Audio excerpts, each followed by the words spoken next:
জাহান্নাম কানাত মিরসাদা, জাহান্নাম প্রতীয়মান রয়েছে, অপেক্ষায় রয়েছে।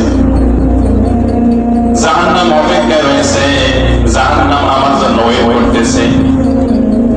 কেন ওয়েট করতেছে? আমি যাই কেন ওয়েট করতেছে? লিত্তাগীনা মাআবা, লিত্তাগীনা মাআবা।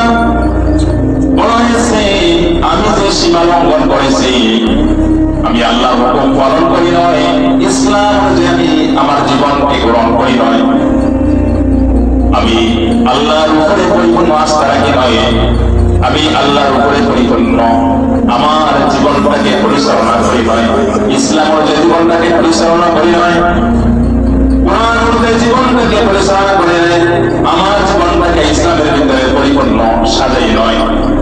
এই জন্য বলা হয়েছে লিত্তাগীনা মাআবা, সীমা লঙ্ঘনকারীদের জন্য আশ্রয়স্থল।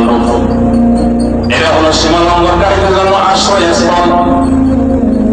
যারা সীমা লঙ্ঘন করবে, যারা আল্লাহর হুকুম মতো চলবে না, আল্লাহর বিধান মতো চলবে না, রাসূলের আদর্শ অনুযায়ী চলবে না, রাসূলকে আনুগত্য করবে না, রাসূলের সুন্নতকে, ইসলামকে যারা পরিপূর্ণ জীবন অনুযায়ী চালাইবে না, এই জাহান্নাম বলতেছে যে সীমা লঙ্ঘনকারীদের জন্য আশ্রয়স্থল রূপে জাহান্নাম অপেক্ষা করতেছে।